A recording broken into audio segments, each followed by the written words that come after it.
여러분, 우리가 찬양한 것처럼 우리의 기도가, 우리의 찬양이 향기되어 주님 앞에 올라가는 줄로 믿습니다. 여러분의 존재가 하나님 앞에 거룩한 산제사가 되어서 주님 보좌 앞에 그분을 기쁘시게 하고 그분을 만족시켜 드리고 그분 앞에 아름다운 제물로 드려지게 되기를, 이 저녁에 그러한 영적인 사건이 있기를 주님의 이름으로 축복합니다. 제가 오늘 나누고 싶은 말씀은 히브리서 12장 1절과 2절 말씀입니다. 여러분, 성경 말씀을 먼저 보도록 하겠습니다. 성경책 있으신 분들 말씀을 먼저 보겠습니다.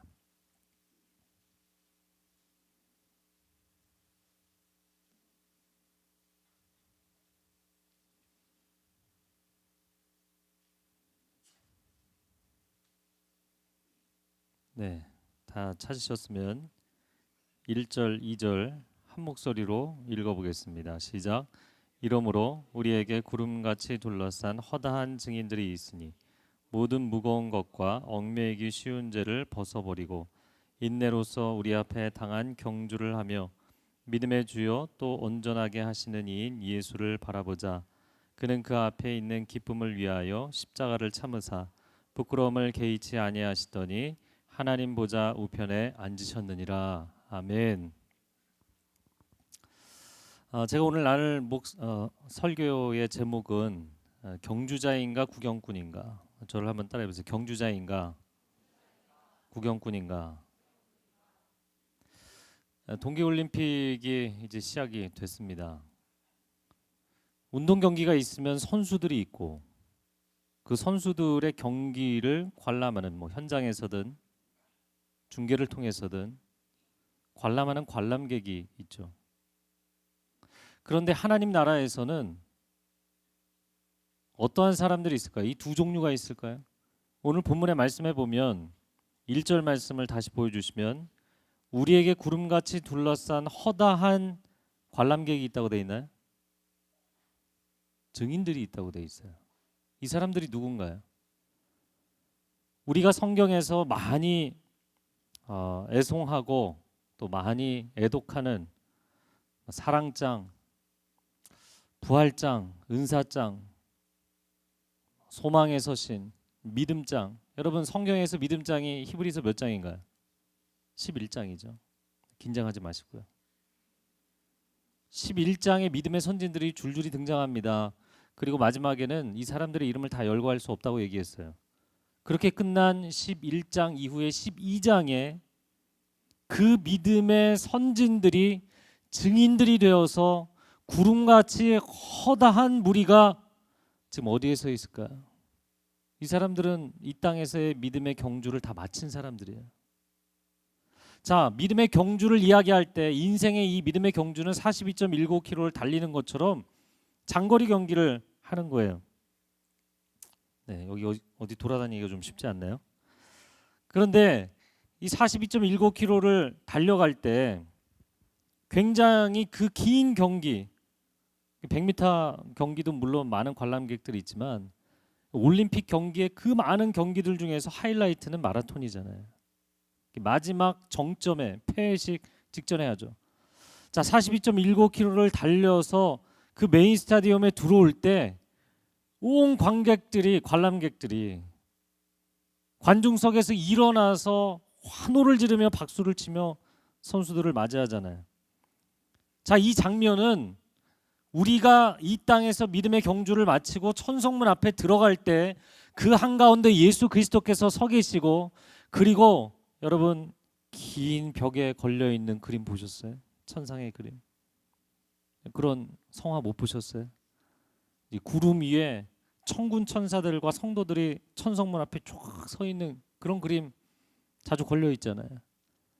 마치 그 장면입니다. 거대한 산맥과 같이, 구름과 같이 어마어마하게 많은 천군 천사들과 더불어서 믿음의 경주를 마친 사람들이 서 있을 텐데, 그 사람들이 여러분이 지금 믿음의 경주를 달리고 있는 것을 보고 있는 사람들이에요. 근데 단순히 관람객이 아니라 그들은 증인들이라는 거예요. 뭘 증언할까요? 물론 당연히 예수 그리스도를 증언하는 것이고, 이 11장과 12장의 문맥을 보면 여러분 인생이 아무리 어려울지라도 세상이 아무리 악하고 어두울지라도 믿음을 가진 사람은 승리할 것입니다. 이것을 자신의 온 존재로 삶으로 증거한 사람들, 그 사람들이 천성문 앞에 서 있을 거라는 거예요. 여러분 하나님 나라에서는 선수와 관람객이 있는 것이 아니라 모두 선수들이에요. 그리고 그 믿음의 경주를 마친 경주자들만 그 스탠드에 서는 거예요. 그리고 우리를 위해서 주님 앞에 엎드려 신원하여 주옵소서 중보의 기도를 하고 있는 것입니다. 우리는 히브리서 11장 믿음의 원리를 보고 믿음의 선진들을 봅니다. 그리고 그들을 향해서 박수를 칩니다.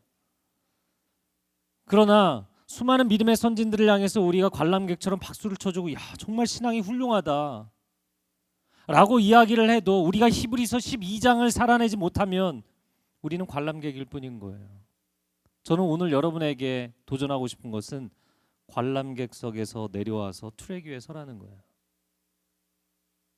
외투 껴입고 있는 거 다 내려놓고 여러분을 보호해 준다고 생각되는 세상의 모든 것들을 내려놓고 얇은 옷 하나 입고 트랙 위에 서라는 거예요. 경주자의 삶을 사시라는 것입니다. 여러분 히브리서 11장에 수많은 믿음의 선진들이 나옵니다. 아벨 같은 경우는 너무 예배를 열심히 드려서 죽었어요. 여러분 예배 드릴 때 목숨 걸고 예배 드리십시오. 그 한 번의 예배에 모든 것을 쏟아부으세요. 하나님이 나에게 응답하시나 은혜를 왜 나한테는 잘 안 주시나 이런 걸 생각하지 마시고 그 한 번의 예배에 내가 정말 제단에 드려지는 산 제사로 나는 예배를 드리고 있는가. 아벨은 너무 예배 열심히 드리다가 죽었어요. 그는 예배자였기 때문에 순교자가 된 사람입니다. 에녹 같은 사람은 유다서에 보면 그런 시대의 선지자였다라고 이야기를 합니다. 그가 세상과 친하지 않고 하나님과 너무나 친했기 때문에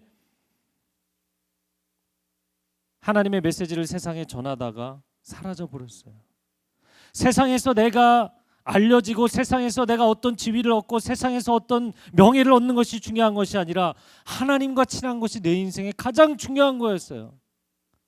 여러분의 인생에서 가장 중요한 것은 무엇인가요? 에녹은 그것을 추구하다 가장 그의 인생에 중요하신 그분을 따라서 이 땅에서 사라졌습니다. 그러니까 뭐 이렇게 남아있는 게 없잖아요. 그냥 사라졌다고 돼 있어요. disappeared. 이 땅의 역사책에 무슨 페이지에 뭘 남길 게 없는 거잖아요. 노아라는 사람은 방주를 지었어요. 여러분 방주를 굉장히 오랜 세월 동안 지었잖아요. 세상 사람들이 다 손가락질했어요. 다 비웃었어요. 왜 비웃었나요? 노아 때 이전에는 비가 왔다는 기록이 없어요. 성경에. 비가 온 기록이 없어요. 그러니까 비가 와서 세상이 망한다는 거는 말도 안 되는 이야기였던 거예요. 있을 수 없는 일이다. 여러분 세상 사람들에게 왕따를 당했어요. 왕따를 당한 정도가 아니라 그냥 온 세상 사람들이 노아하고는 관계를 다 절연했을 것 같아요. 저런 어리석은 인간. 그러나 그가 세상 사람들에게 인정받으려고 하지 않고 하나님의 명령에 순종해서 살았기 때문에 그 오랜 세월을 왕따로 세상에서 살았기 때문에 세상의 유일한 구원자가 됐어요. 여러분은 친구들에게 소외당하고 여러분은 친구들에게 여러분의 신앙의 이유 때문에 아니면 주님 앞에 헌신하는 삶 때문에 가족에게 오해당하고 오해받고 하나님 왜 나에게 이렇게 하십니까? 원망하십니까? 노아는 그 세월을 아주 오랜 세월을 평생을 그렇게 살았어요. 아브라함은 당시에 고대 수메르 문명의 중심지였던 우르를 떠나서 오지로 갔어요. 가나안 땅은 완전히 오지인 것입니다. 정말 척박한 땅에 간 거예요. 여러분 오지의 선교사로 갔어요. 아브라함을 우리가 보통 뭐의 조상이라고 얘기하죠? 믿음의 조상. 그럼 아브라함이 믿음의 조상이고 야 대단한 사람이다. 아브라함 설교 시간이 많이 등장하니까 그가 대단한 인생을 살았나요? 너가 밟는 모든 땅, 동서남북 너가 보는 모든 땅을 너에게 주겠다. 너의 자손들에게 주겠다. 너의 자손은 큰 민족을 이루게 될 것이고 모든 민족에게 복이 될 것이다. 할렐루야. 그래서 복의 근원, 우리가 창세기 12장 1, 2절 말씀 굉장히 좋아하잖아요. 그러나 12장 1, 2절만 보고 그 다음은 잘 안 봐요. 여러분, 아브라함은 자기 당대에 막벨라 굴이라는 자기 아내의 매장지 외에는 자기 땅이 없었어요. 나그네였어요. 약속을 믿었기 때문에 믿음의 조상일 뿐이지, 믿음의 사람일 뿐이지, 그 믿음이 현실로 이루어지는 것은 자기 세대에서 보지를 못했어요. 본 거는 딱 하나, 아들 이삭. 아들 하나 낳았어요. 그 아들이 얼마나 많은 all nations and peoples, 얼마나 많은 나라들과 민족들이 될지 자기 시대에 못 봤다고요. 여러분, 만약에 여러분이 기도해서 그래, 내가 너에게 약속을 줄 텐데, 너에게 아브라함과 같은 큰 약속을 주겠다. 그런데 너의 세대엔 이루어지지 않고 너의 다음 제너레이션에, 그 다음 제너레이션에 이루어지게 해주겠다. 그럼 여러분 어떻게 반응하실 것 같아요? 그런데도 아브라함은 하나님을 신뢰했어요. 하나님을 사랑했어요. 그리고 자기 평생에 얻은 자기의 눈으로 하나님이 주신 약속이 실현된 그 아들 하나를 하나님께 제물로 바치려고 했어요. 여러분 같으면 어떠시겠어요? 하나님, 내가 세상에서 하나님의 영광을 위해서는 학력도 필요합니다. 직장도 필요합니다. 배우자도 필요합니다. 성공도 필요합니다. 물질도 필요합니다. 근데 수많은 걸 약속하셨는데 만약에 단 한 가지만 주셨다고 생각해 보세요. 글쎄, 여러분에게 제일 소중한 하나가 뭘까요? 만약에 배우자감을 주셨어요. 근데 가져가셨어요. 그럼 여러분 어떻게 반응하시겠어요? 이 믿음의 선진들은 우리가 이해하기 어려울 정도로 극단적인 삶을 산 사람들이에요. 우리는 이 믿음장을 보면서 믿음의 선진들을 향해서 박수를 쳐주지만, 과연 내가 그의 옷을 입고 트랙 위에 선다면 나는 그런 경기를 뛸 수 있겠는가? 나는 그런 경기를 할 수 있겠는가?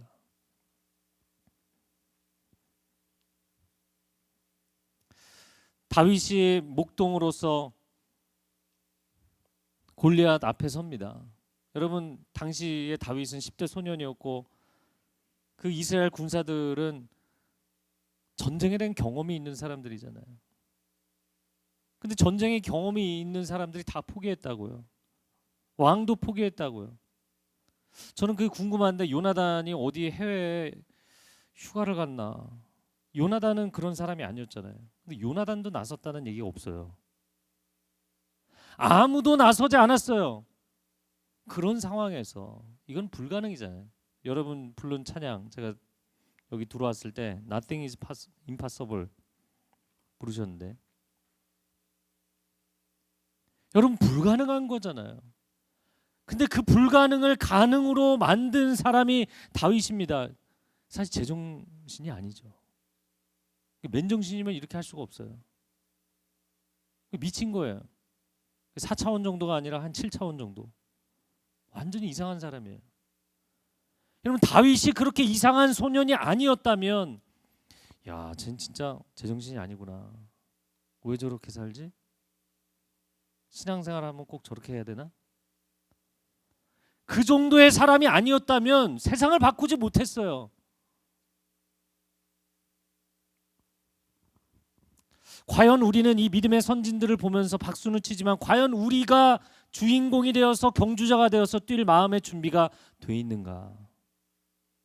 라는 거죠. 목회자들이 여러분에게 간증을 하기도 하고, 또 어떤 분들이 나와서 간증자로 간증을 하기도 합니다. 여러분, 다른 사람의 간증만 듣지 마시고 여러분이 삶을 사십시오. 오늘날 이 세대를 보면서 너무나 안타까운 것은, 이 세대는 fun generation, 재미 세대가 되었다. 그 엔터테인먼트가 무엇보다도 중요한 시대가 되어버렸어요. 저 어렸을 때 기억나는 것은 이 오락실, 만화방 이런 거 따로 있었어요. 일주일에 한 번, 조금 재미 들려서 2번, 3번 가면 큰형이 와서 저 이렇게 목 잡고 집에 끌고 가고 혼나고. 여러분, 엔터테인먼트가 놀이동산 안에 있었어요. 오락실 안에 갇혀 있었어요. 지금은 어떻게 됐나요? 여러분의 호주머니 속 안으로 들어왔어요.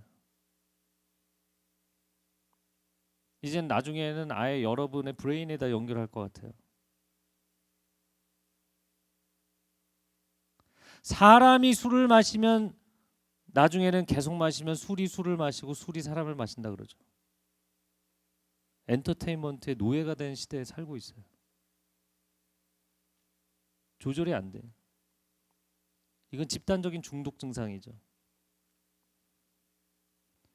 그러면 과연 우리는 그것을 하는 게 뭐가 잘못이냐? 저희 큰아들하고 요즘 그 얘기하고 있어요. 저희 큰아들, 고1 큰아들이 내가 유튜브를 하고 게임을 하는 게 뭐가 잘못이냐? 내 친구들에 비하면 정말 안 하는 거다. 그 아이들은 내 아들이 아니기 때문에 상관이 없단다.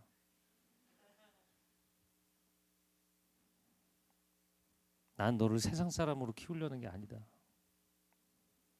물론 애는 굉장히 답답할 거예요. 여러분, 제가 지금 굉장히 극단적인 이야기를 하는 것입니다. 익스트림한 이야기를 하는 거예요. 하지만 여러분, 게임에서 주인공이 되어서 막 싸우기도 하고, 게임에서 주인공이 되어서 내가 운동을 하기도 하고, 아니면은 여러분이 어떤 스포츠 경기를 TV 큰 화면에, 와이드 화면에 경기를 보기도 하고, 여러분 동계 스포츠, 하계 스포츠 이벤트는 뭐 1년 내내 끊임없이 일어나잖아요. 굉장히 많은 사람들이 오늘날 현 시대에 엔터테인먼트를 즐기면서 자기 인생을 사는 것이 아니라 관람객들이 되어가고 있다는 게 문제예요. 하나님께서 사람에게 주신 가장 놀라운 기능 중에 하나는 자유의지입니다. 요즘 의지박약, 결정장애 이런 얘기 하잖아요. 그 뭐냐면 인간에게 주신 이 엄청난 가장 놀라운 능력을 인간이 상실해가고 있다는 거예요. 왜 상실해가는가? 주인공으로 살지 않고 관람객으로 살고 있기 때문이에요. 여러분, 스포츠 이벤트를 보면서 저도 축구를 굉장히 좋아하기 때문에 가끔 봅니다. 뭐 EPL 하이라이트 이런 거 봅니다. 관심 갖고 봐요. 그러나 어느 이상 보지는 않아요. 왜냐하면 내가 축구를 뛰어야지. 할렐루야. 내가 운동을 해야지. 맨날 들어놓고 콜라 마시고 팝콘 먹고 아이스크림 먹으면서 그것만 보고 있으면 뭐예요? 스포츠가 앞에서 펼쳐지고 있는데 나는 전혀 건강해지지 않아요. 배만 나와요. 건강 안 좋아져요. 작년에 축구 너무 열심히 하다가 근육 파열이 심하게 돼갖고 의사 선생님이 왼쪽 종아리 근육 파열이 갈기갈기 찢어졌다고 그러더라고요. 10월 달에 한 골 넣고 찢어졌어요. 그 경기를 이겼지만 그 다음 경기를 제가 못 나가서 우리 팀이 졌는데 아버지. 여러분, 세상에 수많은 사람들이 갈수록 인생을 내가 주인공이 돼서 사는 것이 아니라 관람객으로 전락해가고 있어요. 연예인들 훌륭하다. 저 스포츠 선수들 훌륭하다. 남의 인생만 열심히 보고 열심히 칭찬하고 거기에 피드백하는 것으로 자기 인생을 채워가고 있다고요. 도대체 왜 우리가 그렇게 살아야 되는가? 여러분, 하나님께서 인간에게 자유의지를 주셔서 사실 사람이 선악과를 따먹을 수도 있고 안 따먹을 수 있게 해주신 거잖아요. 하나님을 사랑할 수도 있고 사랑하지 않을 수도 있게 선택권을 주신 거잖아요. 그래서 어떤 사람들은 그거 갖고 굉장히 원망 많이 하잖아요. 왜 선택권을 주었느냐? 하나님은 어마어마한 인류 역사의 리스크를 걸고라도 사람에게 가장 중요한 기능인 자유의지를 주셨어요. 뭐 이것만 얘기해도 한두 시간은 얘기해야 되니까 다른 주제인데, 그런데 인간은 오늘날 현대 엔터테인먼트 시대에 이 기능을 스스로 포기하고 있다고요. 중독에 빠지면 여러분의 의지력은 갈수록 기능 상실을 하게 돼 있어요. 능력치가 떨어지게 돼 있어요. 여러분이 미디어에, 엔터테인먼트에, 인터넷에, SNS에 하루 종일 매달려서 살면 살수록 여러분의 자유의지의 능력, 자기 주도적인 삶의 결정권, 이런 것들은 다 상실돼 가게 돼 있어요. 내면의 힘, 영혼의 힘, 마음의 힘, 영역, 심력, 이런 거 다 떨어지게 돼 있어요. 그리고는 하나님이 뭔가를 원하실 때 일어나기가 어려운 거예요. 삼손이 머리카락이 잘리고 힘을 못 쓰는 것처럼 인간에게 주신 가장 중요한 기능을 잃어가고 있다고요. 제가 작년에 ICC에서 메시지 나눌 때 조금 나눴던 것 같아요. 2009년도에 캐나다 밴쿠버에서 한국으로 돌아왔을 때 온누리교회도 선교를 열심히 하는 교회고 청년들이 많은데 선교 담당하시는 분이 청년들이 더 이상 선교를 안 한다는 거예요. 선교의 바람이 한국 땅에서 바람이 멈추게 돼버렸어요. 지금 선교 한국도 잘 안 되고 선교 단체들 거의 사람들 지원이 없어요. NGO나 이런 거는 굉장히 관심이 있지만 내가 선교에 목숨을 걸겠다? 별로 없다고요. 교회 청년들도 갈수록 사람들이 많이 모이지 않습니다. 그리고 레디컬하게 급진적으로 하나님 나라 사역하고 나가서 노방전도하고 이런 거 사람들 잘 안 해요. 이제 노멀하게, 조금 소프트하게, 나이스하게 다 그렇게 변해가고 있어요. 좀 지성적으로 아니면 좀 감성적으로 이렇게 다 변해가고 있어요. 저도 뭐 지성적이고 감성적이고 다 좋아하지만 과연 그것이 옳은 것일까? 저를 한번 따라해보세요. 본질은 언제나 급진적이다. 레디컬이라는 단어의 의미를 아시잖아요. 뿌리라는 단어에서 온 거예요. 뿌리 뽑다가 이 레디케이트라는 단어죠. 영단어. 별로 안 웃으시네요. 뿌리라는 뜻입니다. 여러분이 리바이벌이라는 주제를 갖고 지금 집회를 하는데 이 부흥이라는 것은 본질로 돌아가는 거예요. 한 번도 가보지 않은 어디를 가는 게 아니에요. 부흥의 시대가 오면 좋겠습니다. 그게 아니에요. 원래 하나님이 우리를 창조하신 그 섭리, 그 본질로 돌아가는 것, 하나님의 형상다운 존재로 돌아가는 것. 절대로 엔터테인먼트에 내 의지력을 내어주지 않고 내 인생을 내가 주인공이 돼서 살도록 만들어주신 그 하나님의 계획대로 살아내는 것. 그것만 해도 엄청난 영적 전쟁을 하는 거예요. 그래서 제가 돌아와서 한 2년 기도하고 고민을 하다가 FA라는 프론티어 에이전시라는 선교 프로그램을 만들고 한 달 동안 여기서 훈련하고 현지에 5개월 보내는데 그 5개월 보내는 게 2년짜리 프로그램에 이제 1년이 가도 한 명도 지원을 안 하는 온누리교회 청년이 10,000명이 있거든요. 그런데 한 명도 지원을 안 하게 된 바닥까지 떨어진 상태에서 FA라는 프로그램 만들고 한 달 훈련받고 5개월 간다. 그러니까 장기 선교사님들이 5개월 현장에 와서 도대체 뭘 하겠냐. 아니요, 저는 생각이 달랐어요. 2년 동안 그냥 가서 가만히 앉아 있는 것보다 5개월 동안 해병대처럼 특전사처럼 훈련시킬 계획이었어요. 실제 그렇게 훈련시켰고 언어를 아랍권에 가서도 지금 터키가 IS 때문에 너무 위험해서 지금 그 사이트를 폐쇄했지만 그러나 중동권에 가서도요 아랍어로 한 달 반 만에 자기 간증을 20분 동안 할 수 있게 언어 훈련 시켰어요. 안 놀라시는데 굉장히 충격적인 겁니다. 아주 강도 높게 스파르타식으로 훈련시켰어요. 제가 그런데 그렇게 훈련을 시키면서 얻게 된 경험은 무엇이냐면 청년들이 물론 성도들도 기존 성도들도 마찬가지라고 생각이 되는데 목숨을 걸 만큼 진짜인 것을 찾고 있는 것이지 좀 쉬운 거를 우리에게 주세요. 이걸 찾고 있는 게 아니더라고요. 여러분 세상이 익스트림 스포츠라는 걸 합니다. 목숨 걸고 산에서 뛰어내리고 하늘에서 뛰어내리고 별짓을 다 합니다. 왜 우리가 예배는 익스트림 월십을 하면 안 되나요? 왜 우리가 선교는 익스트림 미션을 하면 안 되나요? 왜 우리가 복음 증거하는 전도는 익스트림 이벤젤리제이션을 하면 안 되나요? 왜 우리는 너무나 기독교의 본질적인 야성을 잃어버리고 모든 거를 나이스하게 만들어가고 있어요. 그리고 사람들은 다 전부 트랙에서 옷 껴입고 관람객석으로 앉아 있는 거예요. 여러분, 경기는 굉장히 치열한 것입니다. 룰대로 따라하지만 그러나 아주 치열한 것입니다. 달리기 선수들 서로 부딪히지 않도록, 뭐 스케이팅 선수들도 서로 부딪히지 않도록 조심하지만 그러나 정말 치열한 것입니다. 자기 온 전 존재를 거기 쏟아붓잖아요. 과연 우리는 그렇게 신앙생활을 하고, 과연 그렇게 우리는 우리의 공부를 하고, 과연 그렇게 우리는 직장생활을 하고, 과연 그렇게 우리는 가정을 세우고 하는가? 감리교회 창시자인 요한 웨슬레가 어떤 사람이 질문했어요. 당신의 집회에는 왜 그렇게 사람들이 많이 오느냐?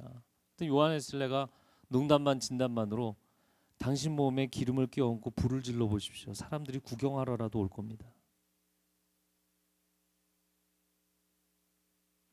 내가 성령의 불을 받지 않고 내가 확신이 없는데 뭐를 할 수 있겠어요?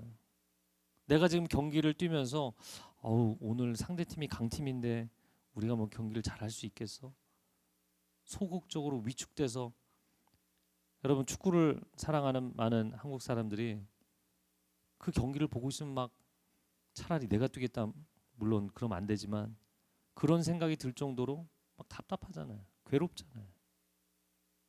하나님의 사람들이, 하나님 나라의 대표 주자들이 과연 인생을 어떻게 살고 있는가? 우린 관람객석에 앉아 있는가, 아니면 트랙 위에 서 있는가라는 것이죠. 여러분, 우리의 인생을 수많은 세상의 이벤트를 구경하는데, 거기에 반응하는데 낭비하지 마세요. 여러분의 인생을 하나님께 집중할 수 있기를 바랍니다. 우리는 경주자의 인생을 사는 사람들입니다. 내가 이 땅에 살아갈 이유가 도대체 무엇인가? 이거를 깨닫는 게 중요해요. 여러분, 세상이 물론 어렵죠. 상황이 굉장히 어렵습니다. 그러나 다윗의 때는 상황이 쉬웠을까요? 노아의 때 상황이 쉬웠을까요? 세상이 언제 녹록했던 적이 있습니까? 위기는 기회라고 이야기합니다. 세상 사람들도 필요는 발명의 어머니라고 이야기합니다. 여러분, 우리가 이렇게 다 앉아 있는 것도, 이 장비들이 여기에 이렇게 세팅이 돼 있는 것도 중력이 있기 때문이죠. 그러나 이 중력의 법칙, 모든 세상의 존재를 잡아당기고 있는 이 중력의 법칙이 있다고 해서 우리가 못 뛰나요? 아까 찬양팀뿐만 아니라 월십팀들도 바리 월십하면서 막 뛰고 했잖아요. 조금의 더 노력이 필요할 뿐이지 뛸 수 있어요. 중력보다 더 큰 힘이 있으면 돼요. 중력보다 더 강력한 엔진의 힘이 있으면 어마어마한 비행기 동체도 하늘로 뜨는 거예요. 여러분이, 목사님이 이 시대를 몰라서 그럽니다. 시대는 굉장히 어렵습니다. 현대 도시 문명이라는 건 우리가 넘어설 수 없는 산입니다. 골리앗과 비교가 안 됩니다. 여러분, 목숨 걸고 여러분이 경기를 뛰는 선수의 입장이 된다면 관람객이 아니라 이 경기는 어렵겠네, 시작부터 밀리네, 이런 관람객의 입장이 아니라 여러분이 목숨 걸고 그 경기를 뛰어내는 선수의 입장이 된다면 다르다는 거예요. 전혀 다른 마음을 가지고 시작을 해야 되는 거예요. 우리가 이순신 장군의 이야기를 참 좋아하고, 또 명량해전 이런 거 보면 뭐 12척의 배로 어떻게 330척의 왜군을 이겨낼 수 있냐. 진짜 이건 말도 안 되는 것이다. 여러분, 이순신 장군이 굉장히 훌륭하죠. 그러나 그는 불가능은 없다. 여러분, 왜 불가능이 없을까요? 내가 죽더라도 나는 이 사명을 해내야 되는 거예요. 백의종군 했죠. 조정에서 오해를 받아서 그가 관직에 박탈되고 백의종군 했어요. 그럼에도 불구하고 자기에게 아무런 주어진 권한이 없음에도 불구하고 맨 밑바닥에서 시작했어요. 다윗도 자기가 아무런 장수도 아니고 군사도 아닌데 그럼에도 불구하고 밑바닥에서 시작한 거잖아요. 다만 저는 이순신의 인생을 묵상할 때 성경만 묵상하는 게 아니라 역사와 현실도 좀 묵상을 할 필요가 있어요.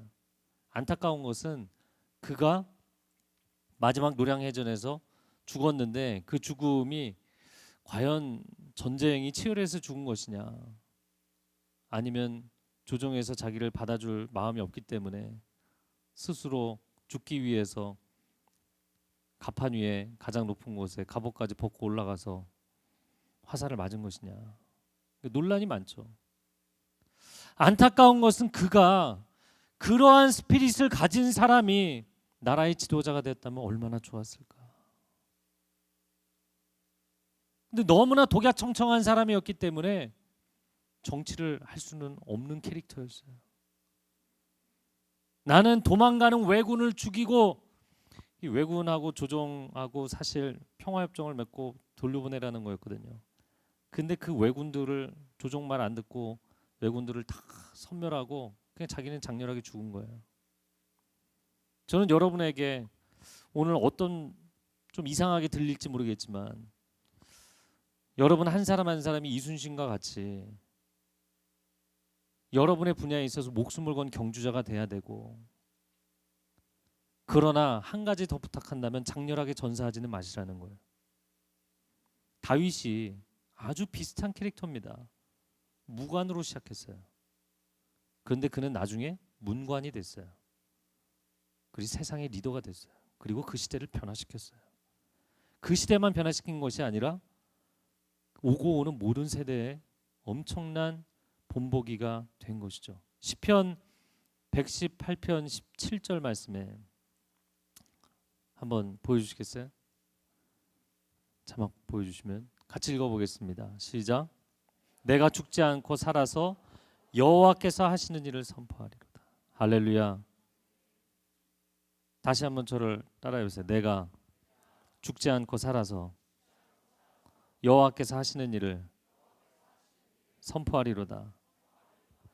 내가 이 땅에 살아남아 있어야 되는 이유가 뭔가요? 내가 주의 이름을 선포하기 위해서, 내가 하나님이 살아계신 분이라는 것을 선포하기 위해서 저를 살려주십시오. 여러분, 구차하게 하나님께 아무런 영적 동기가 없이 저 좀 잘 되게 해주세요, 저 좀 잘 살게 해주세요, 그런 기도 밤새 하실 필요 없어요. 그렇게 기도하는 시대는 이미 지나갔어요.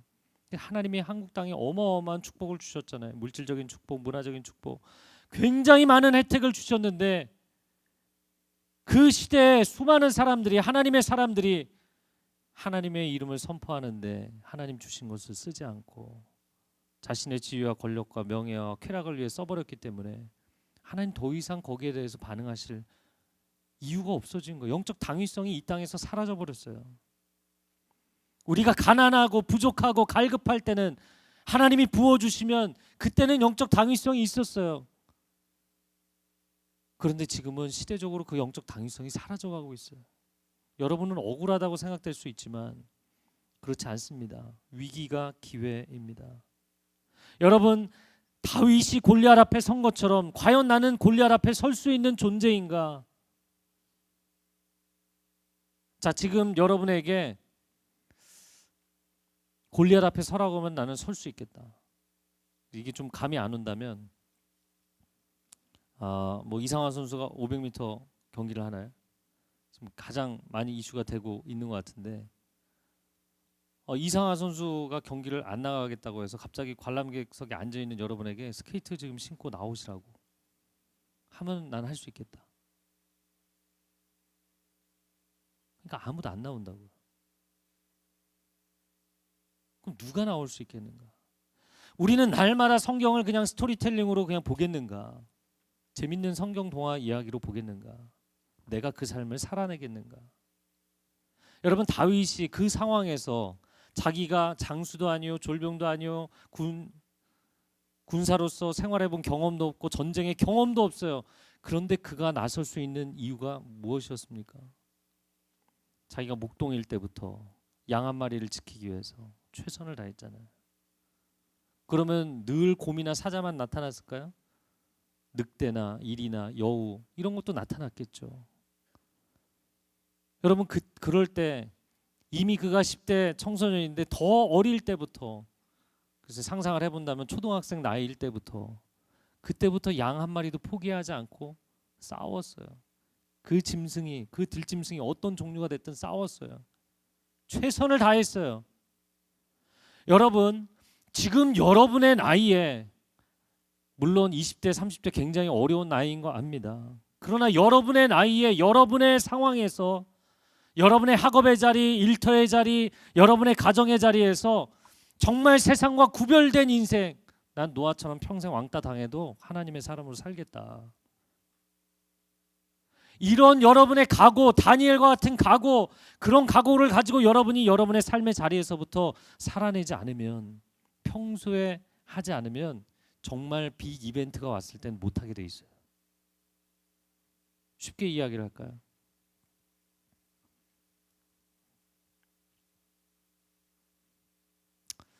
11조라는 걸 우리가 하잖아요. 그런데 내가 1,000원 가지고 있을 때 100원 11조 하는 것을 연습하지 않잖아요. 나중에 그 사람이 큰 사업을 하게 됐어요. 1억을 벌 때 1,000만 원을 11조 할 수 있을까요? 그가? 굉장히 어려운 것이에요. 여러분이 지금 나이에 목사님, 세상과 씨름하는 것은 그렇게 쉬운 일이 아닙니다 라고 여러분이 벌써부터 포기한다면, 앞으로 여러분이 지게 될 책임, 여러분이 오르게 될 자리, 세상이 여러분을 바라보는 시선, 여러분이 책임져야 될 사람들, 조직, 공동체, 여러분은 갈수록 더 못하게 돼 있어요. 지금 결단하셔야 돼요. 지금 결단하셔야 돼요. 지금 안 하시면 못하게 돼 있어요. 지금 여러분의 나이에 결단하지 않으면 못하게 돼 있어요. 제가 지난번에도 나눴었지만, 저는 대학생 때 미팅 소개팅 하지 않았어요. 그냥 제 기도 제목은 제가 결혼할 사람 한 사람을 만나서 결혼하는 게 제 기도 제목이었어요.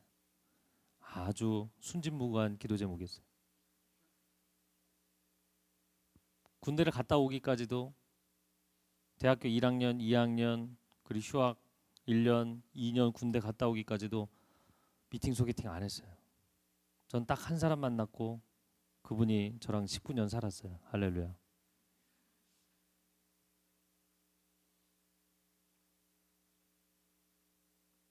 여러분, 세상 친구들이 황당해합니다. 그래서 저는 대학교 1학년 때부터 노인정 할아버지 같다고 그랬어요. 천연기념물이라고 그랬어요.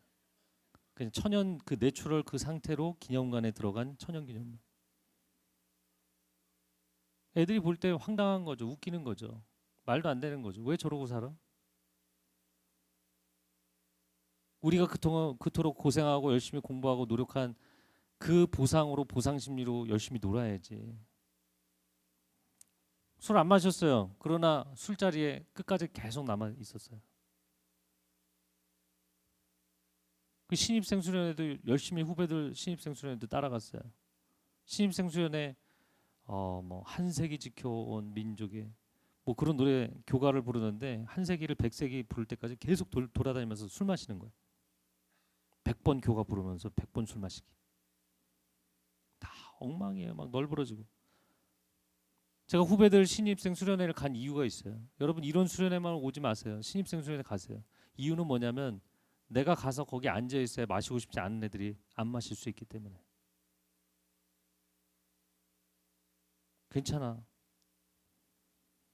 저는 그렇게 하고도 학내 활동 다 했어요.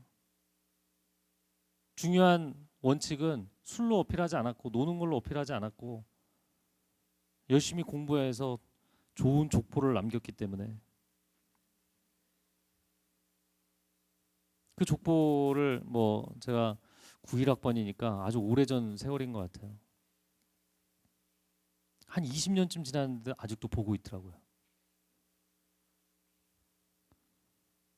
여러분, 여러분의 자리에서 지금 헌신하겠다고 결단하지 않으면 마치 이 사격을 하는 것과 같습니다. 총을 쐈는데 여기서 조금 흔들리잖아요. 타겟에 가서는 완전히 오프 더 타겟. 벗어나게 돼 있어요. 지금 하나님 앞에 여러분의 삶을 재정비하십시오. 결심하십시오. 결단하십시오. 우선순위를 정하십시오. 내려놓을 것들을 정하십시오. 정리할 것들을 정리하십시오. 그리고 여러분의 삶을 하나님께로 올인하세요. 4년마다 열리는 올림픽 한번 나가려고 태능 선수촌 들어가서 자기 삶 다 정리하고 운동만 하잖아요. 여러분 공부만 하잖아요. 대학 가기 위해서, 입사하기 위해서, 그 한 가지를 위해서 매진하잖아요. 내가 하나님의 사람으로 살아가는 데 있어서 나의 모든 집중력을 거기에 쏟아붓고 여러분의 삶을 재정비하세요. 지금 여러분이 작은 것들에 하나님 앞에 헌신하면 하나님께서 큰 일을 여러분에게 맡겨주실 줄로 믿습니다. 그 해외에서 있었던 일인데 어떤 교회 담임 목사님께서 아버님도 목사님이고 이제 아드님도 목사님인데 아버님이 교회를 개척한 교회인데 수십 명 모이는 그냥 작은 동네 교회예요. 근데 아들이 이어받는데 그 아들이 굉장히 많은 부흥을 일으켰어요. 근데 그 예배를 드리다가 이렇게 보니까 성가대에 굉장히 훌륭한 자매가 있어요. 그래서 자매님은 나와서 싱어를 하시라고, 여기도 싱어 이렇게 쭉 서 있었는데 그래서 싱어를 했어요. 그런데 이 목사님이 예배를 드리다 보니까 이 자매가 진짜 기름 부으심이 있어요. 그래서 자매님에게 예배 인도를 하시라고. 그때 도망 다니기 시작했어요. 여기 예배팀들 계신데 예배팀 훈련시키는 제일 좋은 방법은 각 사람을 다 예배 인도자로 세우고 보는 겁니다.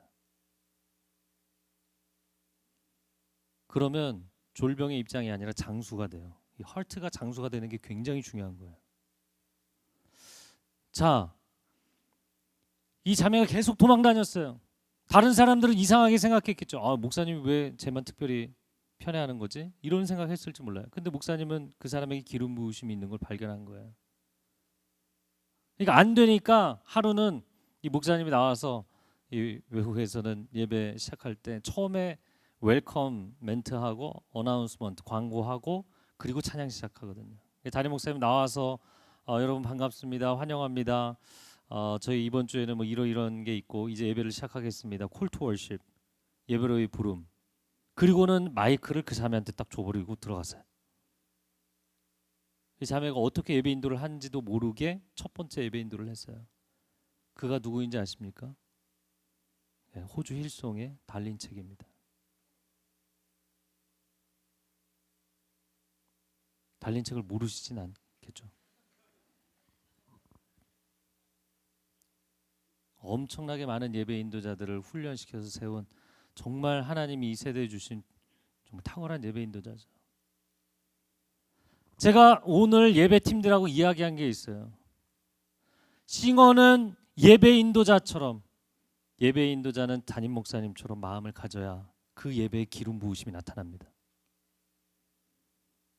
전 밴쿠버에서 지금은 그런 방식을 제가 못 쓰고 있는데 밴쿠버에서는 우리 예배팀들 저희 집에 모여서 주일날 저녁에 같이 식사하고 1시간이고 2시간이고 프리스타일 워십, 말씀을 누가 전하거나 뭐 찬양을 누가 인도한다가 아니라 그냥 하나님이 기름 부어주시면 찬양하고 기도하고 말씀 전하고 그 싱어들이 예배 인도하고.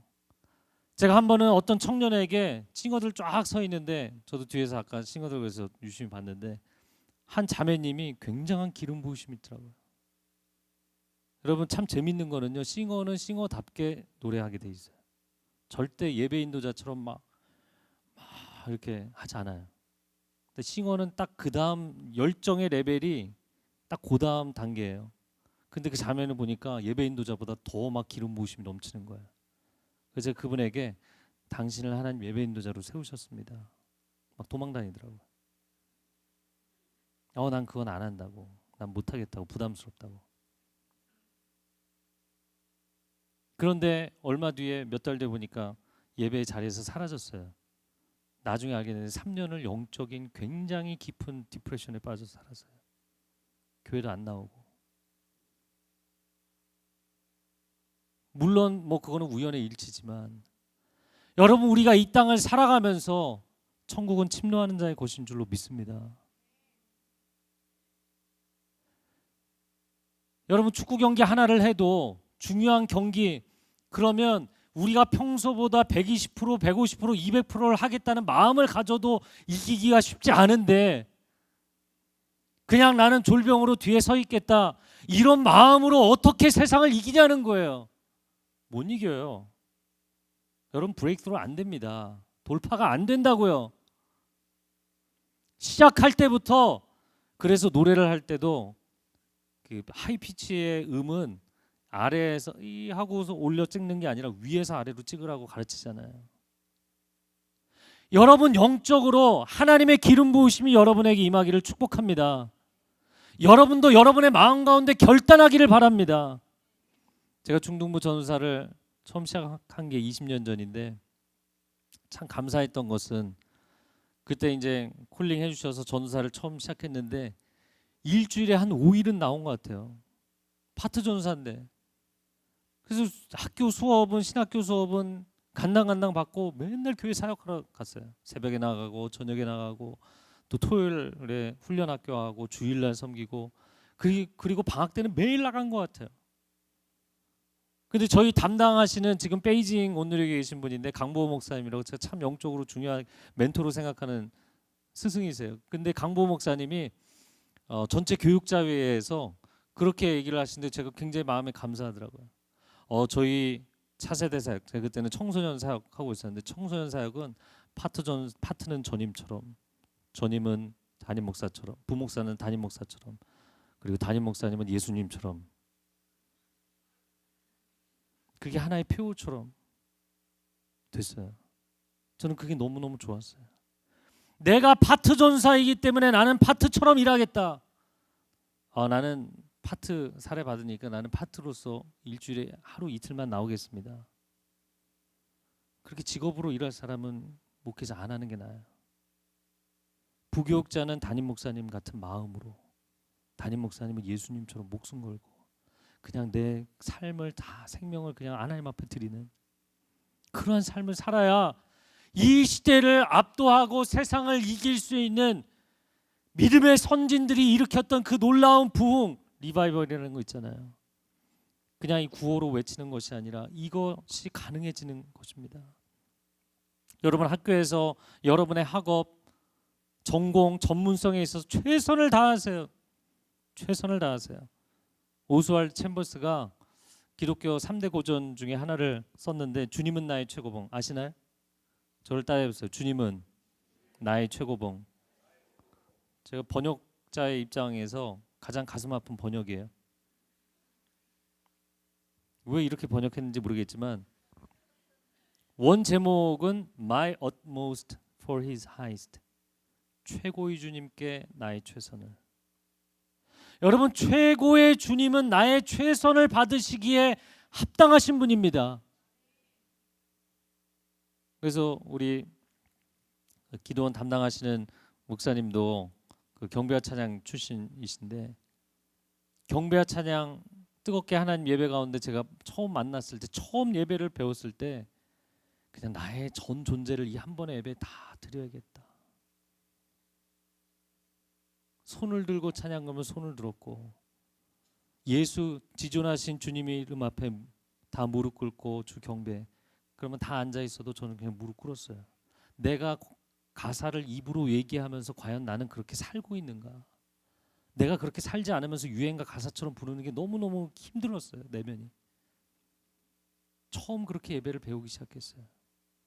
여러분은 한 번의 예배에 하나님 앞에 최고의 하나님께 최선의 예배를 드리고 있습니까? 여러분의 삶 가운데 그 주님께 나의 전 존재를 받으시기 합당하신 주님께 여러분의 최선을 드리는 삶이 되시기를 축복합니다. 제가 오늘 여러분에게 히브리서 12장의 말씀으로 구체적인 실제적인 실천 사항에 대해서 권면을 드리겠습니다. 그건 무엇이냐면 이렇게 구름같이 둘러싼 허다한 증인들이 있으니 모든 무거운 짐을 내려놓으십시오. 첫 번째 권면은 근심의 짐을 내려놓으라는 것입니다. 저를 따라해보세요. 근심의 짐을 내려놓겠습니다. 여러분, 이 시대는 불확실성의 시대라고 이야기합니다. 물론 인간의 존재 자체가 미래는 불확실한 거예요. 한치 앞을 알 수 없어요. 그러면 이 불확실한 이 시대에 어떻게 인생의 근심 걱정의 짐을 내려놓을 수 있냐라는 것이죠. 예수님께서 마태복음 11장 28절에 수고하고 무거운 짐진 자들아 다 내게로 오라 하셨죠. 네. 그 말씀 한번 같이 읽어보겠습니다. 마태복음 11장 28절 말씀. 예, 자막으로 한번 읽어보겠습니다. 시작.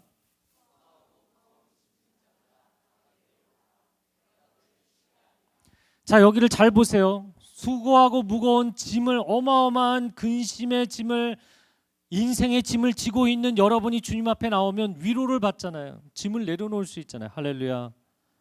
그런데 이 한 구절만 보는 사람들이 문제예요. 창세기도 12장 1, 2절만 보고 그 다음 구절을 안 봐서 문제예요. 자, 그 다음 29절에 뭐라고 되어 있나? 29절 읽어보겠습니다. 시작. 나는 마음이 온유하고 겸손하니 나의 멍에를 메고. 이게 뭔 얘기입니까? 짐을 내려놓으라는 거예요? 짐은 내려놓고 멍에를 지래요. 멍에는 훨씬 지속적인 거잖아요. 무슨 얘기냐면 내가 세상적으로 내 인생에 대해서 걱정하고 세속적인 걱정 가운데 빠져 있으면 인생은 지친다는 거예요. 이 멍에는 짧게 단순하게 얘기하면 그리스도의 나라를 위해서 주님과 함께 멍에를 지는, 이 소가 두 피를 하나의 그 멍에를 얹어서 같이 갈게 하잖아요. 예수님과 내가 함께 멍에를 지는 거예요. 그 하나님 나라의 그 밭을 경작하는 것입니다. 그래서 하나님이 주시는 비전을 가지라는 거예요. 세상 성공에 집착해서 인생을 살아가면 20대 30대 가장 피곤한 인생이 될 수밖에 없고 근심의 짐에서 벗어날 수 없다는 거예요. 그러나 여러분이 강력한 하나님 나라의 비전에 사로잡히면 여러분은 전혀 다른 인생이 될 줄로 믿습니다. 하나님의 비전에 사로잡히면 사사로운 걱정에 사로잡히지 않게 돼 있어요. 사명자는 개인적인 사사로운 걱정에 빠지지 않게 돼 있어요. 왜냐하면 나는 나라의 부름을 받았기 때문에, 나는 이 나라의 부름을 받아서 그 일을 하는 사람이기 때문에 내 개인적인 것들을 하나님 앞에 맡겨드리는 거예요. 여러분이 이 저녁에 이 밤에 기도할 때 여러분의 개인적인 기도들 많이 할 것입니다. 그러나 그거 먼저 내려놓으세요. 여러분 앞으로 내가 대학이 마치고 나서 제가 진로가 어떻게 되겠습니까? 어느 직장을 가야 되겠습니까? 누구와 결혼해야 되겠습니까? 내 인생의 미래를 어떻게 펼쳐야 되겠습니까? 이 문제들을 여러분이 하나님께 응답을 받으면, 물론 하나님이 응답해 주시기도 합니다. 응답을 받으면 평안해질 거예요. 자, 미래에 대한 인포메이션을 받으면 인생이 평안해지냐고요? 그렇지 않다는 거예요. 제가 두 가지 예를 그 두려움 너머의 삶에서 이야기를 했는데, 사울 왕의 경우, 사울에게 사무엘이 와서 야, 너의 왕위는 이제 끝났어. 블레셋 때문에 너 얼마나 그동안 힘들었니? 또 백성들하고 씨름하느라고 얼마나 힘들었니? 이제는 그만하셔도 됩니다. 사울 왕, 당신의 임기는 끝났습니다. 당신 말고 그 다음 후계자를 하나님이 계획해 놓으셨습니다. 그러면 사울 왕이 나의 인생의 미래가 어떻게 될지 이제 알았으니까 나는 평안하게 내려와도 되겠다 그랬나요? 하나님이 그의 인생의 미래에 대해서 말씀하셨더니 불순종했어요. 미래를 알면 여러분이 평안해지지 않아요. 어떠한 미래가 오든 하나님을 신뢰해야 평안해지게 돼 있어요. 그러니까 미래를 알려주셔야 제 마음의 불안함이 사라지겠습니다. 결코 그렇지 않다는 거예요. 가룟 유다는 어땠나요? 신약의 가룟 유다. 12제자 가운데 예수님이 예루살렘 올라가시면서 나 이제 올라가면 죽는다, 올라가면 체포당해서 죽는다, 이 얘기 3번이나 하셨잖아요. 각 복음서마다 3번씩 나와요. 그 3번 명확하게 얘기하셨다는 거예요. 그럼에도 불구하고 그 당시의 백성들의 분위기는 예수님 예루살렘 올라가면 왕이 된다라고 생각했어요. 그러니까 전부 요한과 야고보도 우리에게 영광의 좌우편을 주십시오, 서로가 큰 자리 차지하려고 난리가 났었잖아요. 그러니까 다른 제자들이 예수님의 얘기를 하나도 못 알아들었어요. 어떤 일이 일어날지 아무도 몰랐어요. 그런데 12제자 중에 유일하게 부정적인 일이 일어날 걸 누가 알았다고요? 가룟 유다. 그럼 가룟 유다가 미래에 어떤 일이 일어날지 알아서 그 헌신했나요? 예수님이 죽으실 것을 알고 향유옥합을 바쳤던 마리아는 예수님을 위해서 헌신했고요. 미래가 어떻게 될지를 알고 가룟 유다는 배신했어요. 기도는 미래에 대한 정보를 얻는 것이 아닙니다. 미래에 대한 정보를 얻어도 어떤 사람은 배신하고 어떤 사람은 헌신하는 거예요. 정보를 알려달라고 기도하지 마세요. 어떠한 미래가 오든 주님과 함께 가게 해주십시오. 어떠한 미래가 오든 내가 하나님을 신뢰하게 해주십시오. 어떠한 미래가 오든 내가 하나님을 위해 헌신하는 이 인생의 길을 멈추지 않게 해주십시오. 이 기도를 하셔야 되는 거예요. 저는 하나님을 만나고 나서 제 인생에 대한 간증 그때도 짧게 했었지만 저는 우울증과 자살 충동과 이런 것으로 제 인생이 완전히 내면이 번복이 돼서 망가져 있었기 때문에 전 중학생 때 굉장히 심각한 그런 바닥을 치고 있었어요. 그때 하나님을 뜨겁게 만났고 성령 체험을 강력하게 하고 말씀을 읽는데 하나님께서 마치 개인적으로 개인 교사로 가르쳐 주시는 것처럼 성경을 읽었던 것 같아요.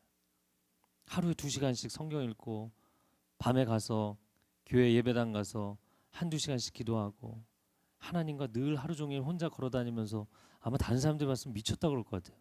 제가 고등학교 1, 2, 3학년 중3 때 하나님 만나고 고등학교 1, 2, 3학년 때 친구를 안 사귀었어요. 영화도 혼자 보러 갔고 미술관도 혼자 갔고 그때 시내에 있는 호암미술관, 호암극장 열심히 갔다 온 것 같아요. 거기 호암미술관 안에 극장 영화를 보면 미술관을 공짜로 보게 해줬어요. 학교를 가고 등교 하교하는 거 그냥 혼자 했어요. 그리고 하루 종일 하나님하고 얘기했어요. 대화했어요. 이게 좀 이상한 애였어요. 하도 사람을 안 만나서 대학교 1학년 올라갔을 때 친구들하고 대화를 해야 되는데 대화를 어떻게 되는지 모르겠더라고요. 그래서 뭐 한동안 좀 어려움이 있었어요. 그런데 제가 하나님을 만나고 나서 내 인생을 완전히 포기하고 끝내버려야겠다 이런 자살 충동이 굉장히 오랫동안 시달리다가 하나님을 만나고 나서 인생의 소망을 가진 이후에 제 인생에 변한 게 있어요. 그건 뭐냐면 미래에 대한 두려움이 사라졌다는 거. 미래에 대한 두려움이 사라졌어요. 왜냐하면 나는 미래를 알 수가 없지만 그러나 그 미래는 하나님이 다 알고 계시잖아요. 근데 그분이 내 아버지시잖아요.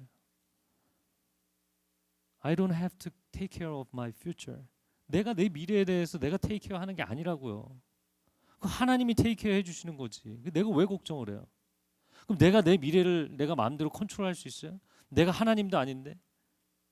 하나님의 역할과 나의 역할이 명확하게 다른 거잖아요. 그래서 그때 이후에는 하나님 내 인생의 미래가 어떻게 됩니다. 이렇게 되면 불안합니다. 그런 거 없어요. 그냥 마음대로 하십시오. 가라고 하시면 가고 오라고 하시면 오고 멈추라고 하시면 멈추고 죽으라고 하시면 죽겠습니다. 그만 살아라. 네. 그만 살겠습니다. 밴쿠버에 있을 때 교회는 굉장히 많이 부흥했어요. 그러나 도시 전체가 회복되고 부흥하는 것을 경험하기 위해서 정말 2년 3년 기도하는데 하나님께서 사순절 한 달 동안 2008년 사순절 2007년이군요. 2007년 사순절 한 달 동안 저에게 순교 그러시더라고요. 그래서 제가 제 목숨을 가져가셔도 좋습니다. 이 도시에 하나님이 살아계시다는 것만 보여주십시오. 북미 지역의 대각성운동이 2번이나 지나가는 동안 부흥의 불길이 붙지 않았던 마지막 대도시 밴쿠버. 아주 인본주의가 심한 동네거든요. 샤머니즘이 심하고 지금은 사탄 숭배 교회들이 득실거리는 지역이거든요. 겉으로만 화려하고 좋은 도시지 영적으로는 완전히 망가진 도시거든요. 부흥이 일어난 적이 없어요. 한 번도. 한인 교회들 아까 우리 ICC 교회 전사님도 얘기하셨는데 토론토에서 작은 교회를 섬겼는데 그 작은 교회가 몇십 명도 안 되는 교회가 또 깨져갖고 20명짜리 교회가 되고 또 깨지고 어떤 교회는 10년을 목사님 섬겼는데 교인이 3명이고 그런 교회들만 100여 개가 있는 150개가 있는 그런 도시에서 이곳에 부흥이 올 것입니다. 이곳에 부흥이 올 것입니다. 제가 목회자들 찾아다니면서 얘기했더니 목회자들이 당신이 밴쿠버를 몰라서 그런다. 네, 저는 밴쿠버를 모르지만 하나님을 압니다. 이곳에는 부흥이 올 것입니다. 그리고 하나님께서 목숨을 순교에 대한 얘기를 하셔서 진짜 순교에 대한 결단을 했어요. 근데 그 순교에 대한 결단은 하나님이 저의 계획을 포기하게 만드시는 거였어요. 그래서 한인교회들이 다 연합해서 하나님 앞에 3일 동안 예배 컨퍼런스를 하는 거였는데 그 계획을 내려놓게 하시고 1년 뒤에 정확하게 그 계획을 다시 회복시키셔서 전무후무한 사건이 일어났어요. 한국에서 정말 좋은 목사님들을 모시고 집회를 해도 500명도 모이지 않는 동네예요. 영적 기대감이 하나도 없어요. 분열되어 있고 깨어져 있는 교회들. 그리고 한인들이 최대 많이 모인 것이 조수미 씨가 저녁에 그 엘리자베스 티어터, 엘리자베스 극장에서 하루 저녁 콘서트 했을 때 2,700명 왔어요. 그게 한인이 최대 모인 기록이에요. 근데 하나님께서 저에게 분명히 음성으로 3,000명의 예배자가 모여서 3일 동안 나를 예배할 것이다 그러셨거든요. 그러니까 제가 그 얘기를 하고 다니니까 다 미쳤다는 거예요. 네가 밴쿠버를 몰라서 그래. 정말 좋은 집회를 열어놓고 무료로 오라고 해도 오지 않는데 회비까지 내라고? 너가 밴쿠버를 몰라서 그래. 저녁 집회만 하지 무슨 3일 내내 어떻게 3,000명이 오냐. 있을 수 없는 일이다. 그런데 첫날 시작하는데 3,000명이 걸어 들어오는데요. 안내 서 있는 집사님들이 다 우는 거예요.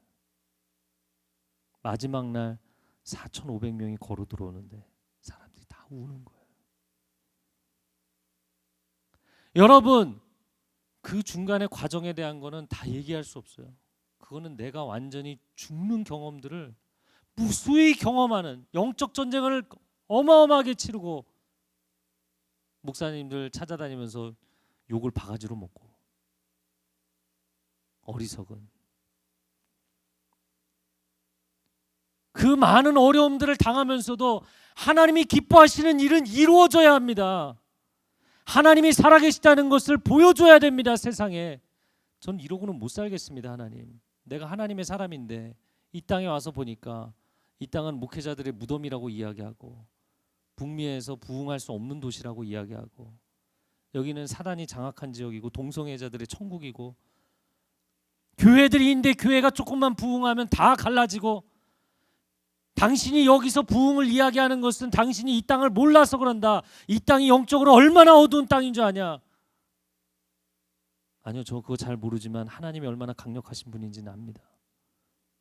하나님에게는 불가능이 없습니다. 다윗이 뭐라고 이야기를 했습니까? 수많은 병사들이 사울 왕이 야 네가 소년이고 저 골리앗은 용사거든. 영어로 챔피언이라고 돼 있어요. 쟤는 챔피언이고 너는 경기를 한 번도 안 뛰어본 선수잖아.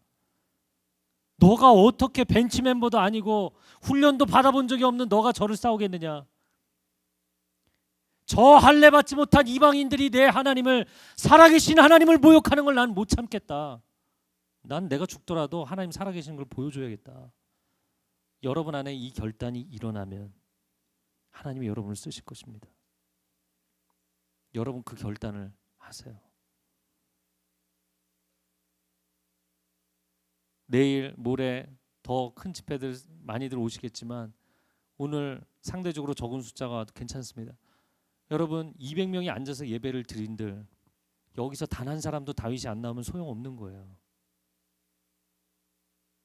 그냥 또 우리는 또 한 세대를 은혜만 누리고 헌신하지 않는 세대로 가는 거예요. 한국 교회는 이대로 주저앉는 거예요. 무너져가는 한국 교회를 누가 살려내겠습니까? 아 나는 성도인데 내가 왜 교회를 살려야 됩니까? 목동인데 군사도 아닌데 왜 나가서 싸워야 됩니까? 성도는 목회자처럼 목회자는 예수님처럼 사는 겁니다. 그러지 않고는 부흥은 일어나지 않아요.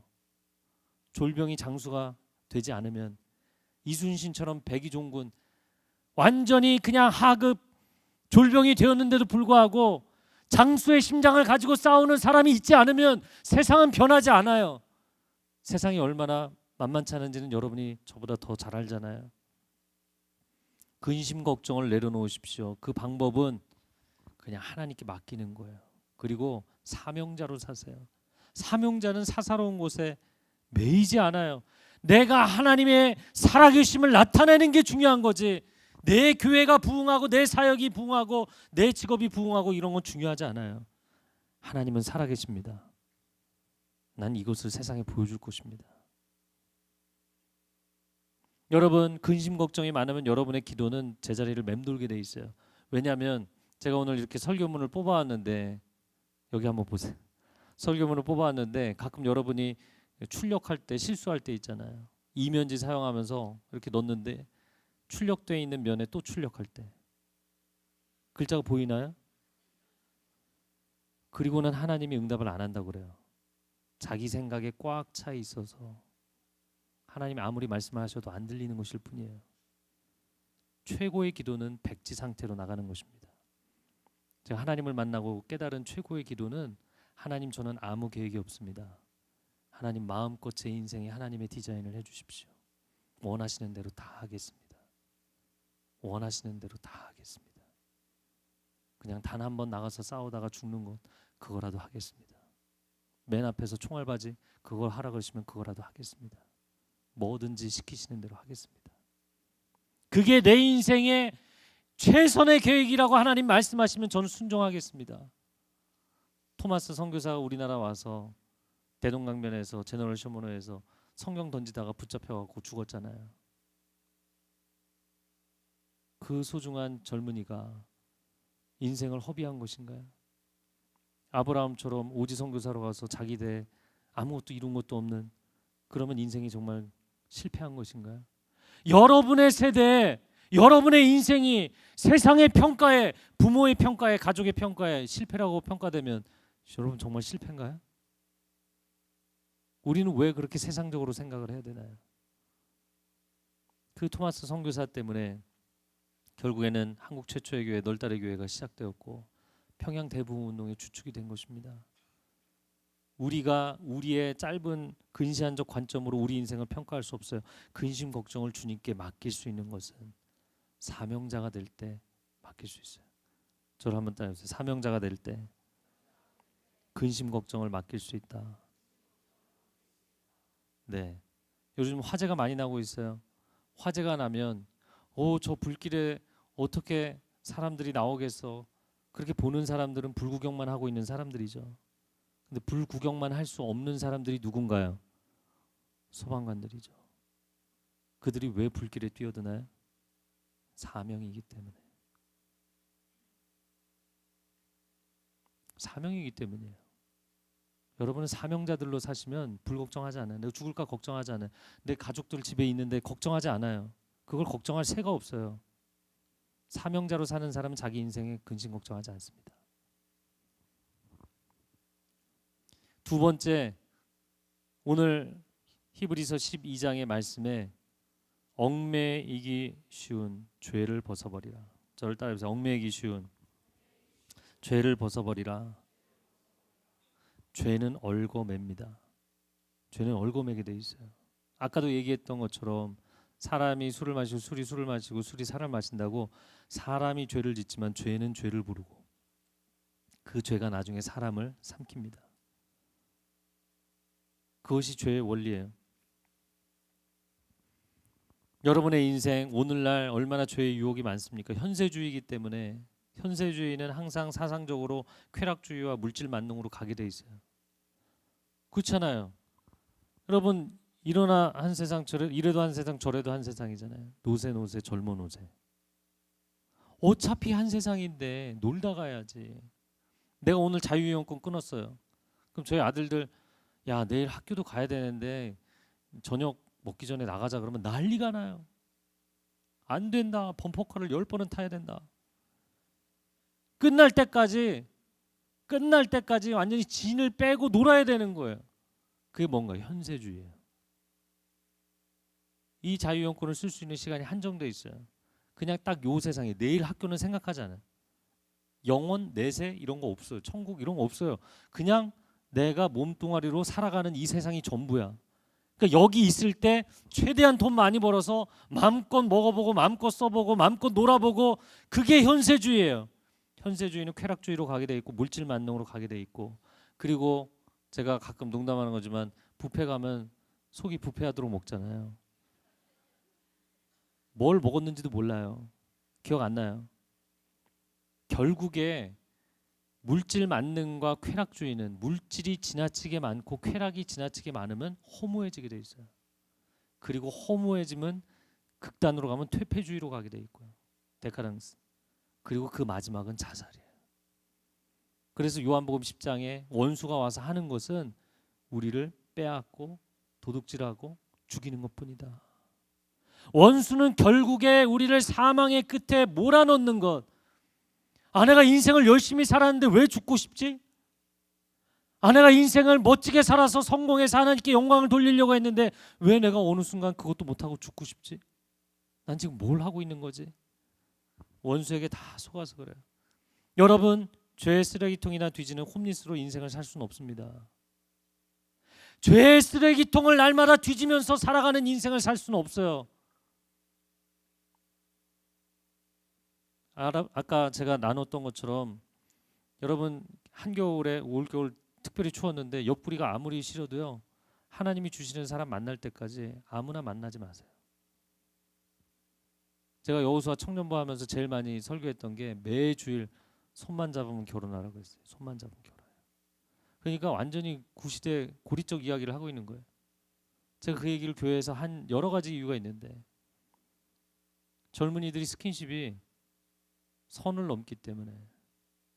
그랬더니 그 말을 하고 나니까 순장님하고도 손잡을 때 조심하더라고요. 손잡으면 결혼해야 되는데. 여러분, 말이 무서운 것입니다.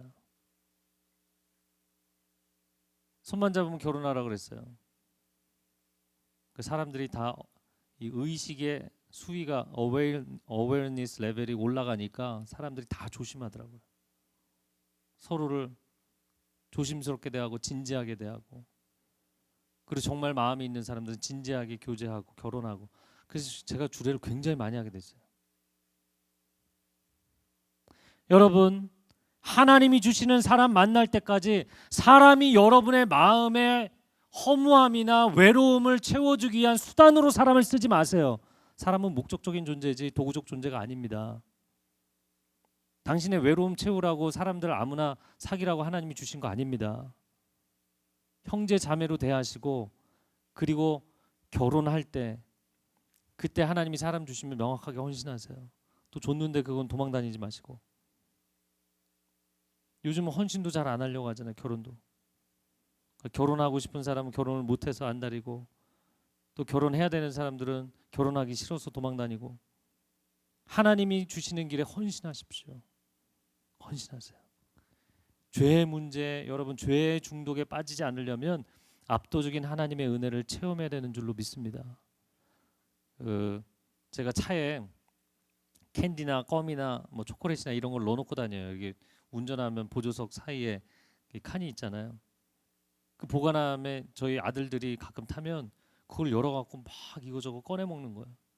저희 둘째가 그러는 거죠. 아니 아빠, 한 달 전하고 똑같아. 왜 하나도 안 먹었지? 아빠는 어떻게 이걸 참을 수 있어?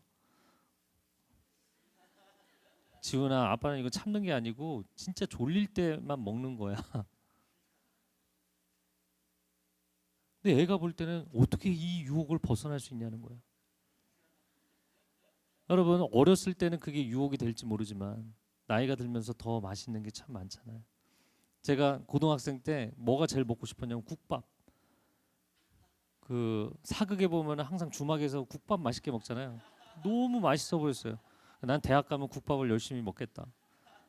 학생 식당에서도 국밥 많이 나오고 학교 앞에 식당에서도 많이 먹었던 것 같아요. 근데 국밥? 지금은 뭐 물론 뭐 맛집 국밥들도 있겠지만 더 맛있는 것도 많잖아요. 여러분, 이 사람의 테이스트는 한번 올라가면 잘 떨어지지 않아요. 여러분이 세상에서 좋은 음악을 많이 듣기 때문에 교회 음악이 사실 어느 정도 수준으로 올라가지 않으면 되게 듣기 힘들 때도 있어요. 사람은 문화적 수준, 영적 수준은 잘 떨어지지 않습니다. 한번 올라가면.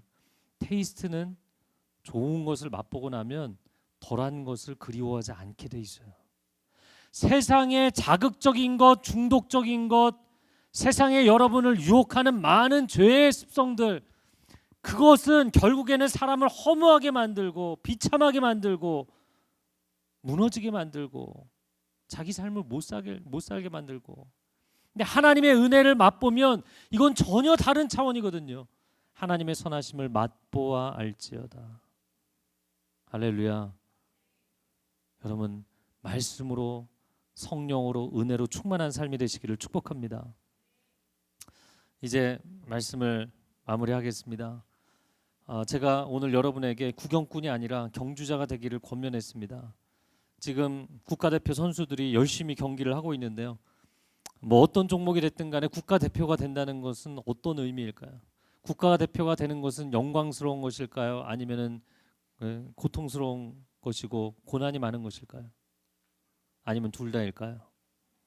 너무 쉬운 질문을 했죠. 둘 다죠.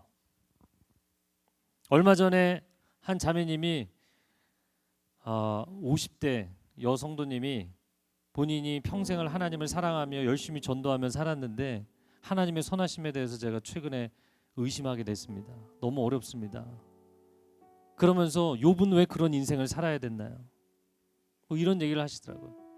그래서 제가 욥에 대한 설교를 했던 자료를 이제 보내드리면서 얘기를 했는데, 여러분 욥과 같이 하나님 나라 대표로 살아가는 게 영광스러운가요? 아니면 고난인가요?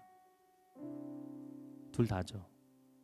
국가대표가 된다는 거는 뭐 글쎄 더 주목하는 종목일수록 잘하면 뭐 온갖 찬사를 쏟아붓지만 못하면 완전히 공공의 적이 돼버리잖아요.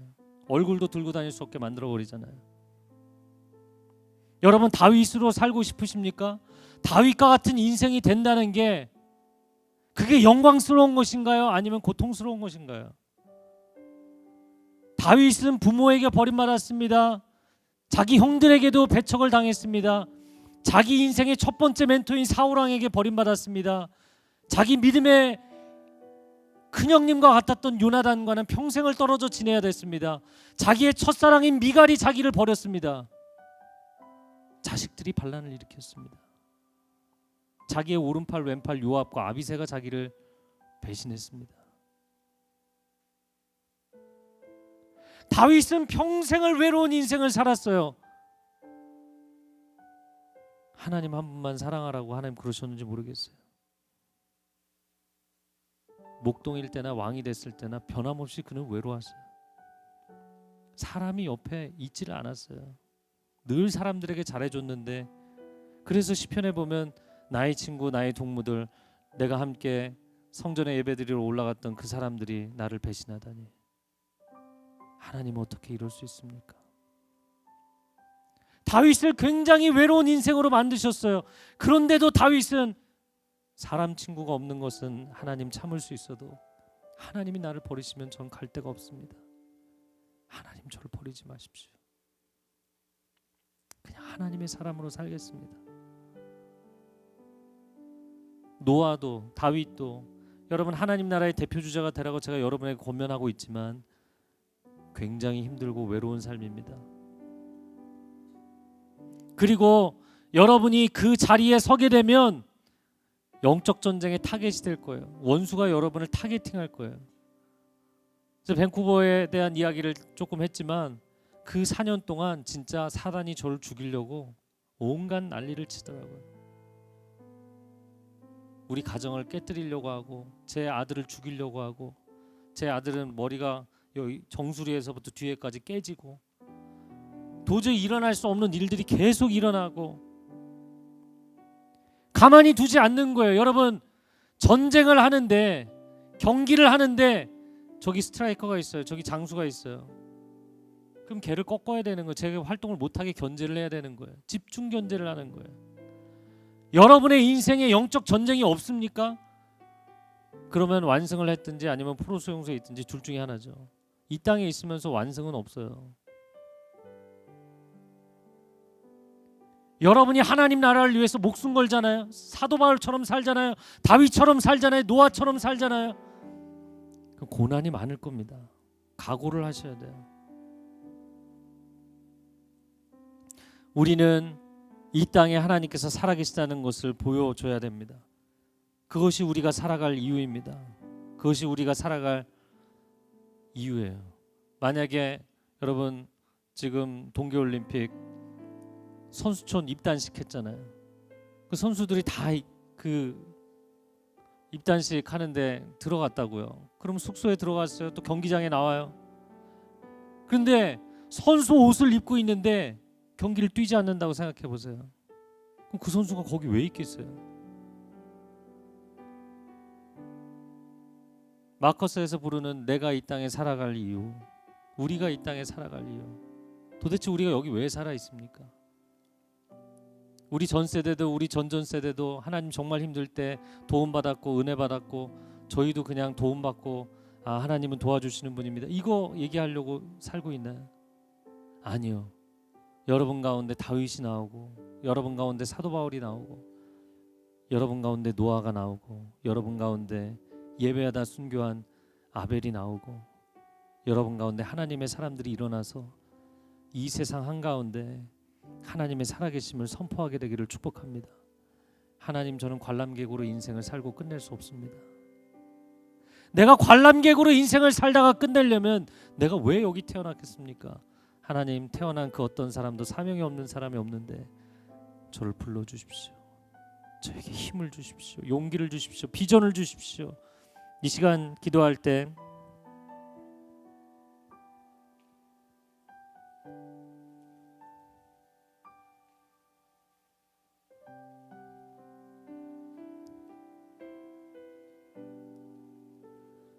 하나님, 세상 앞에 위축될 때마다 골리앗 앞에 아무도 나서지 못하고 40일 동안 모욕을 당하며 온 이스라엘 군대가 모욕을 당하고 이스라엘의 왕이 모욕을 당하고 모든 장수들이 모욕을 당하고 하나님, 이 시대의 우리의 모습이 아닙니까? 내가 크리스찬이라는 것을 친구들에게, 교수님에게, 직장의 선배들에게 이야기하는 것 자체가 수치가 되어버린 이 시대에 저는 하나님을 믿습니다. 저는 하나님 사랑합니다. 전 교회를 사랑합니다. 이런 얘기를 할 수 없는 시대에 하나님, 우리가 다윗과 같이 일어나기를 원합니다. 저 원수 사단이 살아계신 하나님의 이름을 모욕하는 것을 나는 두 눈 뜨고 볼 수가 없습니다. 나는 인정할 수 없습니다. 난 참을 수 없습니다. 난 더 이상 관람객석에 앉아 있을 수 없습니다. 나를 불러주십시오. 내가 물맷돌이라도 들고 나가겠습니다. 여러분 가운데 그 고백이 있는 사람들은 자리에서 일어서서 기도하시기 바랍니다.